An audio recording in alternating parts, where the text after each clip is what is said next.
আমাদের আপডেট বাংলাদেশের নতুন একটি আয়োজনে আপনাদের স্বাগত জানাচ্ছি আমি রুবেল। একটা সাজানো বাড়ি বা বাসার স্বপ্ন আমরা সবাই দেখি, কিন্তু সময়ের সঙ্গে সেই স্বপ্নে যুক্ত হয়েছে নতুন অনেক চাহিদা। এখন বসবাসের জন্য শুধু একটি বাসাই যথেষ্ট নয়, আধুনিক সুযোগ সুবিধা এবং দৃষ্টিনন্দন স্থাপত্য শৈলীর দিকটিও অনেক বেশি গুরুত্বপূর্ণ। ঠিক কোন কোন শর্তগুলো পূরণ হলে একটি নিখুঁত আবাস তৈরি হয় তা দেখতেই আমরা আজ এসেছি দেশের স্বনামধন্য আবাসিক এলাকা বসুন্ধরার রূপায়ণ লেক ক্যাসেল প্রজেক্টে। চলুন তাহলে ঘুরে ঘুরে এক্সপ্লোর করা যাক এই প্রজেক্টটি। পুরো প্রকল্পটি 50 ভাগ খালি জায়গা রেখেই তৈরি হয়েছে। প্রকল্প জুড়ে আছে বাগান, জগিং ট্র্যাক এবং শিশুদের খেলাধুলার জায়গা। সেই সাথে এখানে প্রাকৃতিক পরিবেশ দেখে যে কারো মন ভালো হয়ে যাবে। এছাড়া আছে একটি সার্ভিস বিল্ডিং, যেখানে আধুনিক জীবনযাপনের জন্য আছে সুপার শপ, ব্যাংকুয়েট হল, জিমনেশিয়াম, প্রেয়ার হল, বিউটি পার্লার সহ আরো অনেক সুবিধা। আমরা একে একে এর সবকিছুই আপনাদের দেখাবো।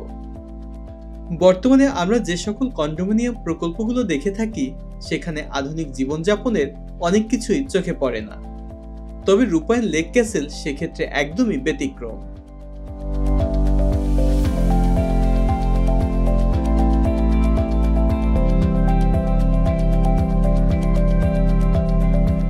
কিডস জোনে শিশুদের খেলাধুলায় মেতে থাকতে দেখেই আমরা অনুমান করতে পারছি তারা কতটা উপভোগ করছে এই স্থানটি।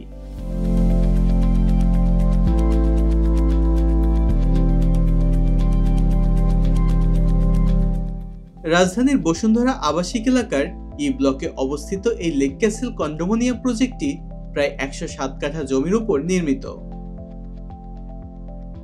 এটি ডিজাইন করেছেন প্রখ্যাত আর্কিটেক্ট আব্দুল্লাহ আল ফয়সাল, এআর মিলন এবং তাদের ডিকন ডিজাইন স্টুডিও টিম।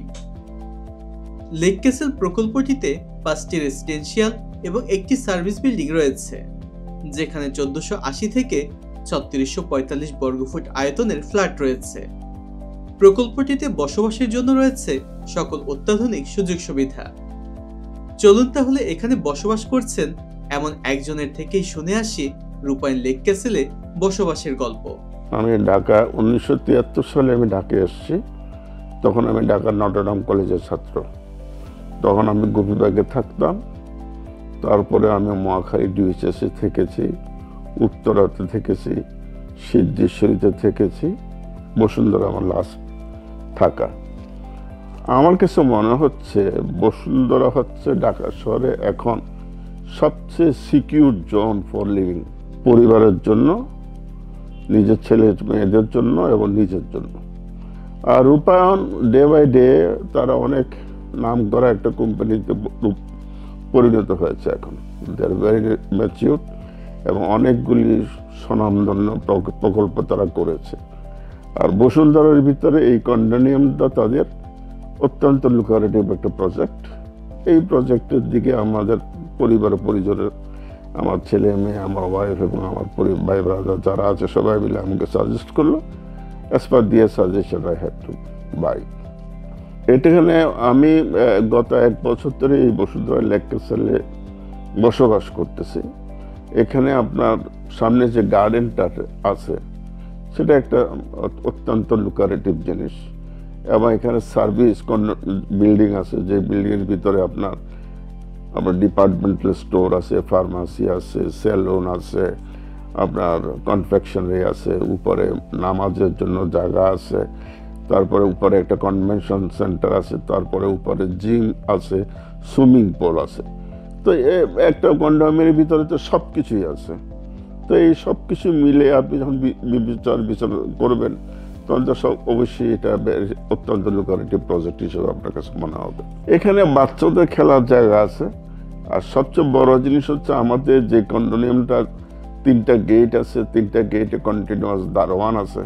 আমাদের সুবিধা হচ্ছে আমরা ফ্ল্যাট থেকে নেমে গাড়িতে উঠি নিরাপদভাবে, আবার ইনসাইড যখন আমরা ইন করি তখন আমরা নিরাপদে ঢুকি। অন্যান্য জায়গাতে আপনি রাস্তার উপর নামতেছেন, পেছনে গাড়ি হর্ন দিতেছে, এই সুবিধা ওই সুবিধা। আমাদের এখানে তো এইসব কোনো অসুবিধা নেই, আমাদের এখানে সমস্ত কিছু আছে, আমরা সকল রকমের ফ্যাসিলিটিস এখানে এনজয় করতেছি। So we are very happy with this condominium. আমি প্রথমে বলছি আপনাকে, বসুন্ধরা ঢাকা শহরের ভিতর সবচেয়ে নিরাপদ এলাকা। যদিও এখানে 2টা বিশ্ববিদ্যালয় আছে, স্কুল আছে, সব কিছুই আছে এখানে, এবং বসুন্ধরা নিজেরা এখন স্কুল করছে, স্টেডিয়াম করতেছে, মার্কেট করতেছে, 100 ফিটের সাথে কানেক্টিভিটি আছে, 300 ফিটের সাথে কানেক্টিভিটি আছে। অতএব যারা বসুন্ধরাতে থাকবে তাদের আর বাইরে ঢাকা শহরে বাইরে যাওয়ার কোনো দরকার নেই। তারা এই ঢাকা শহরের ভিতরে পড়ালেখা, স্কুল, কলেজ, ইউনিভার্সিটি সব কিছু সুবিধা এখানে পাবে। ছেলে মেয়েদেরকে নিয়ে চিন্তার কোনো কারণ নেই, এটা একটা কারণ। আর অন্যদিকে যে নিরাপত্তা, যে আজকে আপনি অনেক জায়গা আছে ঢাকা শহরে নিরাপত্তাহীনতা, কিন্তু বসুন্ধরার নিরাপত্তা আনপ্যারালাল। এই জন্য এই বসুন্ধরাকে সিলেক্ট করে। বসুন্ধরার যিনি মালিক, উনি একজন স্বপ্নদ্রষ্টা, অনেক কিছু স্বপ্ন দেখেছেন এবং সে স্বপ্ন বাস্তবায়ন করেছেন। আজকে এই বসুন্ধরার ভিতরে অনেক ডেভেলপার আছে, কিন্তু রূপায়ণের মালিক মুকুল সাহেব, উনি একজন স্বপ্নদ্রষ্টা। অনেক প্রকল্প উনি ঢাকা শহরেও করেছেন, ঢাকা শহরের বাইরেও করেছেন, কিন্তু বসুন্ধরার ভিতরে এই যে একটা কন্ডোমিনিয়াম প্রজেক্ট, এটা স্বপ্ন দেখেছেন এবং স্বপ্ন দেখে উনি এটা বাস্তবায়ন করেছেন। ওনারা তো একদম মনে করেন সমাজের অনেক উপস্তরের মানুষ, অনেক কিছু করেছেন এই দেশের জন্য। ওনাদের জন্য আমরা শুভকামনা করি, ওনাদের আল্লাহ হায়াত দারাজ করুক, এটাই বলতে পারি, আর কি বলবো। লেক ক্যাসেল কন্ডোমিনিয়াম প্রজেক্টের রূপটিকেও সাজানো হয়েছে সুন্দর এবং পরিকল্পিতভাবে। এখানে সবকিছুতেই আমরা দেখতে পেয়েছি প্রকৃতির ছোঁয়া। এই কমপ্লেক্সে রয়েছে চোখ জুড়িয়ে যাওয়ার মতো ফাউন্টেন, যা আপনাকে দেবে প্রশান্তিময় অনুভূতি। আর সার্বক্ষণিক নিরাপত্তা ব্যবস্থা এবং সিসিটিভি সার্ভেলেন্স সিস্টেম তো আছেই, যা আমরা একটু আগেই জেনেছি। পুরো প্রকল্পটি ঘুরে মনে হয়েছে আমাদের স্বপ্নের আবাসস্থলের বাস্তব রূপ হতে পারে রূপায়ণ লেক ক্যাসেলই। তাদের সাথে যোগাযোগের সব তথ্য পেয়ে যাবেন আমাদের এই ভিডিওর ডেসক্রিপশন বক্সে। রূপায়ণকে ধন্যবাদ এমন একটি আধুনিক কন্ডোমিনিয়াম প্রজেক্টের জন্য, যেখানে সুযোগ সুবিধায় পরিপূর্ণ, এখানে বসবাসকারীদের স্বপ্নের জীবন। তো বন্ধুরা, কেমন লেগেছে আমাদের নতুন ধর্মী এই আয়োজনটি? যদি ভালো লেগে থাকে তাহলে অবশ্যই কমেন্টস করে জানাতে ভুলবেন না। সেই সাথে যারা নিয়মিত আমাদের ভিডিও দেখেন কিন্তু এখনো চ্যানেলটি সাবস্ক্রাইব করেননি, তারা সাবস্ক্রাইব করে পাশে থাকা বেল আইকনটি প্রেস করে দিন, যেন পরবর্তী ভিডিওর নোটিফিকেশনগুলো পেয়ে যান সবার আগে। যে যেখানেই থাকুন, ভালো থাকুন, সুস্থ থাকুন। আজকের মতো আমি রুবেল বিদায় নিচ্ছি। আল্লাহ হাফেজ।